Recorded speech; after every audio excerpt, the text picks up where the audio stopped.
watching The Fourth Quarter, our 15-minute talk show where we talk about the latest in news, world, and sports. The show starts now.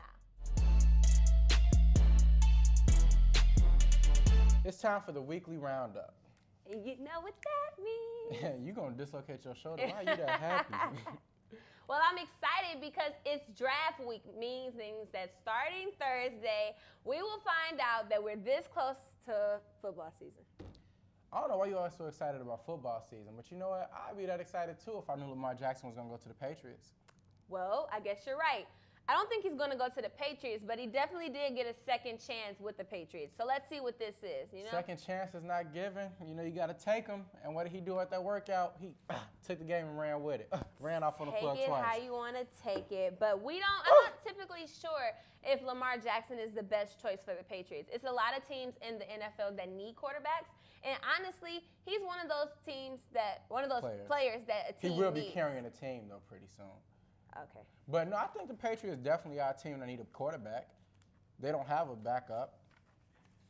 Tom Brady, it's not a guarantee he's going to come back. He's still mad about the Super Bowl. So what are they supposed to do?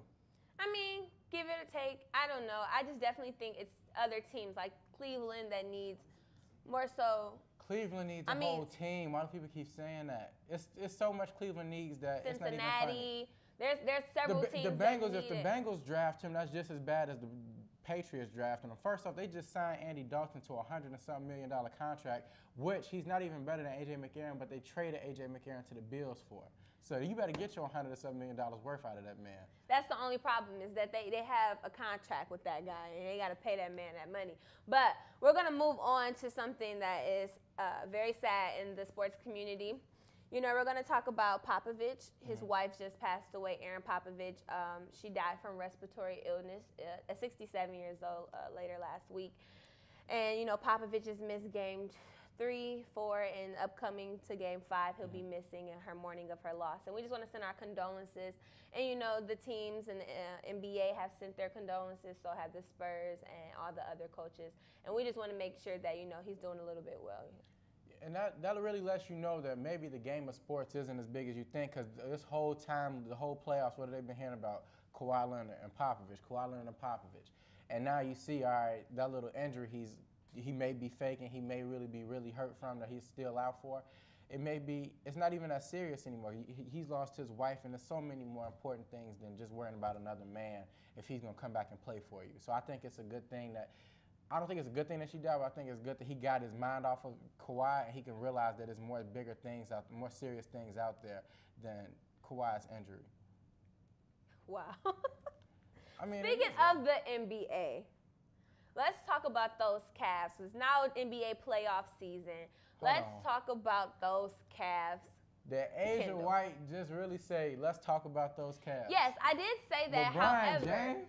I said that because they aren't looking as good as Kendall predicted in the last video in episode 2. You make it seem like I said they're going to sweep through the whole entire playoffs. Kendall, let's not forget, we can roll the cameras. You can, but I didn't say they're going to sweep through the whole playoffs. It doesn't matter. Now you're changing your words. I didn't think that the Pacers was going to win 2 games. I'm not going to lie and say I thought that. But I definitely think that the Pacers are not winning this series. I think the Pacers had the chips all in their corner when they won that first game. But yes, every time they let the Cavs win, they're letting the Cavs see a different way that they can beat them.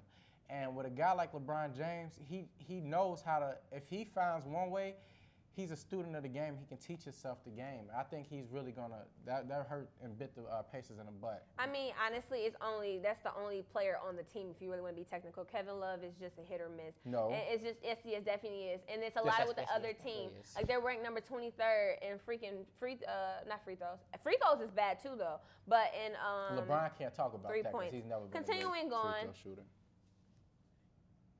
Okay, you're talking about continuing on. I'm going to move slow just because you want to talk about some continuing on. But former Michigan State football player Aaron Robertson is actually violated his conditions of his bond, so he got it taken away for his sexual assault case. He was arrested on suspicion of aggravated armed robbery in Kansas earlier this week. Robertson was also charged with 2 counts of third-degree criminal sexual assault last summer for allegedly forcing a woman into non-consensual sex at her apartment near Michigan State's campus last April. Robertson pleaded not guilty to those charges and was scheduled to go to trial in Michigan next month. You know, that's really sad. I really hate hearing about that, especially when you have your whole life ahead of you and something like that pops up. Prayers to everybody in that situation. Also, Gerald Brazil is another NFL prospect that was supposed to be considered in the draft coming up this weekend. He actually was just convicted, well, not convicted, but charged with third-degree rape. And with that situation, he's currently in jail. And we just want to wish the best for that situation as well. If faced and convicted with those charges, he could face up to 25 years in jail. You know, usually athletes like that, though, they never fully get it. They get like, oh, you got to do community service and you got to take a little suspension from the team. But that's one of those things like when your parents always tell you, think about what you're doing, especially when you're successful and you have a lot going for yourself. You can't just be doing anything. So. Well, it was allegedly. Right. But moving on to the Alabama spring game, Jalen Hurts did not look as good as you talked about in previous episodes. I have never said that. You could check my Twitter. You could check anything. I've always said, Jalen, I always said, I don't know what's wrong with him, but the team doesn't let his arm fly. And now when I see him play in that Georgia game and I seen him play in that spring game, I see why they babied that man's arm. That dude is a running back in the quarterback's body. Let's just keep it real with you guys. He completed only 19 of 37 passes for 195 yards. No touchdowns and an interception. This is a spring game, guys. This is nothing that's going to be like a real post game in season. Like, this is a practice game, and you can't even succeed a practice game. We have no touchdowns but an interception, and you only completed 19 passes. Don't act like Jalen Hurts also, don't disrespect it. No. Jalen Hurts has definitely gotten him to the national championship every year he's been at that school. You can't act like a brat and say, oh, my son's not going to come back to this team. He's not acting like a brat. His dad Honestly, be quiet. You can't say that, you know, your son is going to move forward in the team and you're going to take him away. I just don't understand. But moving on, I definitely think he shouldn't even... Positive player of the week, Kendall.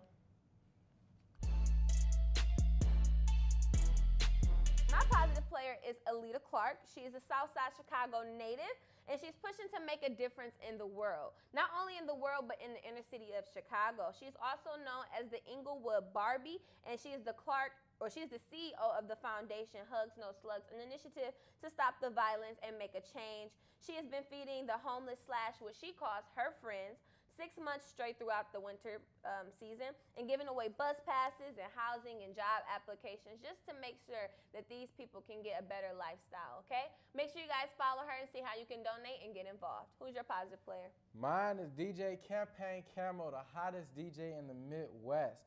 He has a clothing line called Takeover Season, and he's just an all-around great guy. You know, he has a lot going for himself.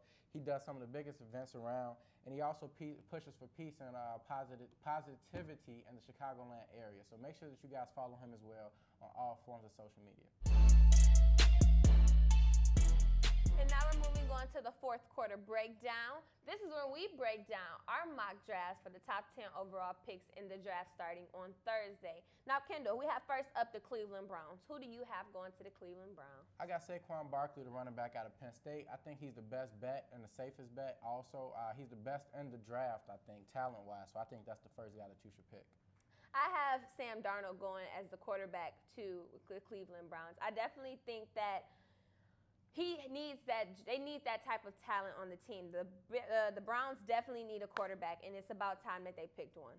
But with the Browns, I don't know. I don't know if Sam Darnold's the right person for it. I definitely think he is. I think he has the agility, he has the capability, and the accuracy that they're going to need. You know what I think, though? I think the Browns, they should get Saquon Barkley because they have Tyrod Taylor there. I don't think it's a surefire prospect as far as guaranteed greatness at quarterback. So I think they should, if they can't find a guy in the first few rounds, get Saquon Barkley at number one, and the next pick, get another quarterback. No, I definitely have Saquon Barkley going to the New York Giants. I have that at second.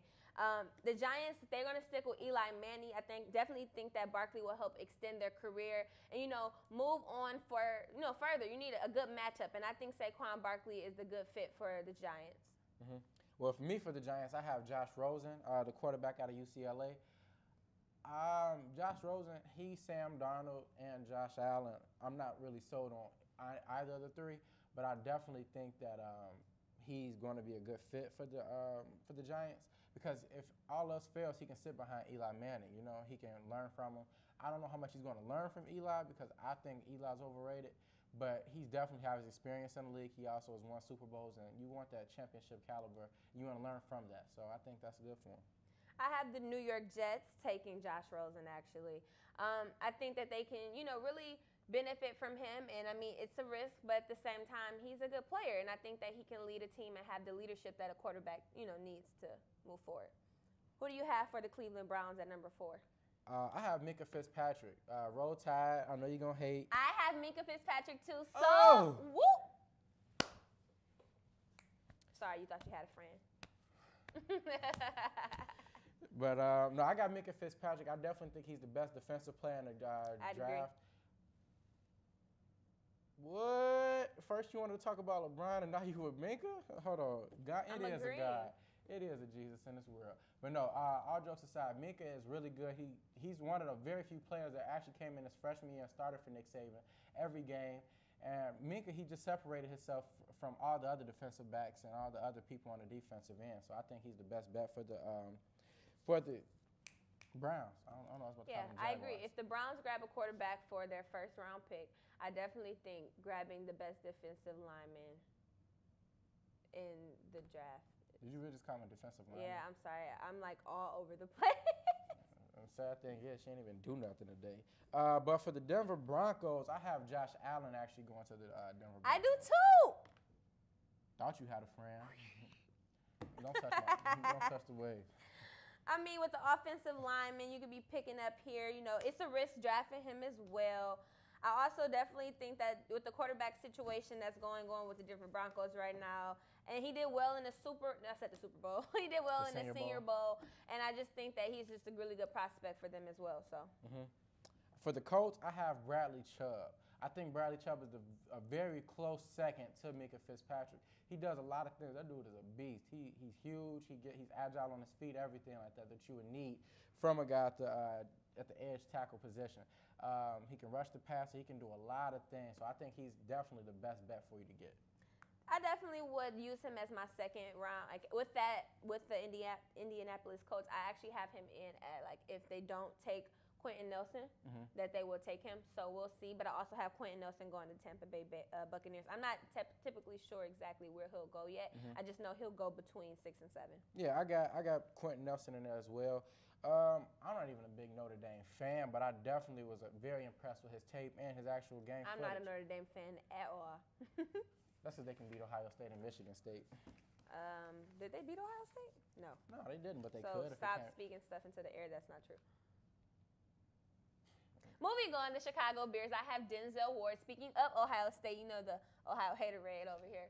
I have Denzel Ward going to the Bears. They have a great quarterback. I definitely think, getting another defensive player in there, actually a really, really good defensive player, can actually, take them to the next level. What you trying to say? Actually a good defensive player. You gonna sip your tea, cuz? All right, cool. Anyway, I got my Roll Tide dog, Calvin Ridley, the wide receiver out of Alabama. I think he's definitely the best bet. Like I said, he had a running back who's transformed into a quarterback, throwing him the ball. So I think if he actually has a real quarterback, I think he can actually take his game to new heights and new levels. He has good hands, he has good feet, he can block, he can do everything that you need a wide receiver to do. All right, and our last two is the San Francisco 49ers. I have Tremaine Edmonds, and then for 10, I have the Oakland Raiders. I have Roquan Smith. You shouldn't say people's names that you don't know. What the hell? But I have Denzel Ward going to the San Francisco 49ers. I don't know if that's a good fit, especially with them having, what's my man's name? What's his name? Anyway, I have Roquan Smith as well going to the Oakland Raiders at number 10. Richard Sherman, that's who it is. Richard Sherman. I don't know if it's a good fit with him and Richard Sherman playing the same position, but that's who I have as my mock draft. Yeah, for number 10 with the Raiders, I also have Roquan Smith going there. You have Roquan Smith going there? Yeah, I have Roquan Smith at number 10 as well. That's Smart the guy. first time we ever agreed that much in our lives. I know. That's very, very surprising. Make sure you guys show us who your top 10 overall picks for the mock draft are so that we can see what competition we have. Well, that's all we have for today, guys. Make sure you follow our Twitters and our Instagram handles at The Fourth Quarter TV. And like and subscribe to all of our social media and YouTube channels. And that's it for today, guys. Thank you for tuning in.